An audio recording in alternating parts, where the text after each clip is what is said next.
से अपने प्यार का इजहार किया, जिसे सुनकर हीरो को बेहद खुशी हुई। बाद में हीरो ने अपनी माँ को फोन किया तो उन्होंने हीरो को बताया कि उसके पिता की तबीयत बहुत खराब है और वो उससे एक आखिरी बार मिलना चाहते हैं। इसलिए उसकी माँ ने हीरो को आज रात अपने पिता के घर डिनर के लिए जाने को कहा।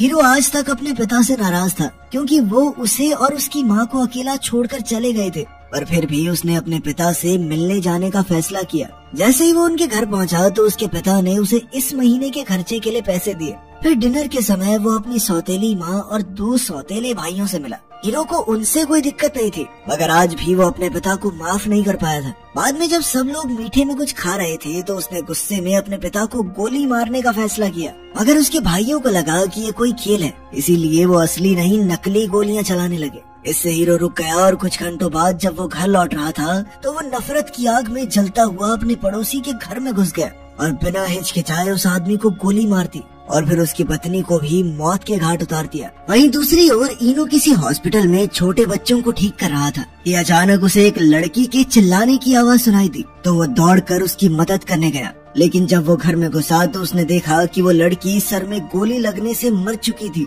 इन्होंने फिर भी उसे ठीक करने की कोशिश की, मगर उसके पास मरे हुए लोगों को जिंदा करने की ताकत नहीं थी। फिर वो साथ वाले कमरे में गया तो उसे लड़की के माँ बाप की लाशें मिली और हीरो उसके सामने खड़ा था। अब हीरो को अपने जुर्म का कोई गवाह जिंदा नहीं छोड़ना था, इसलिए उसने इनू पर भी गोली चला दी और वहाँ से चला गया। कुछ देर बाद इनू उठ खड़ा हुआ और हीरो के पीछे गया, लेकिन तब तक बहुत देर हो चुकी थी। इसके बाद हर एक टीवी चैनल पर इस परिवार के बेरहमी से हुए कत्ल के बारे में ही खबर चल रही थी। पुलिस का कहना था कि इन लोगों पर बंदूक से हमला हुआ है, लेकिन वहाँ पर एक भी गोली नहीं मिली, खोखा नहीं मिला।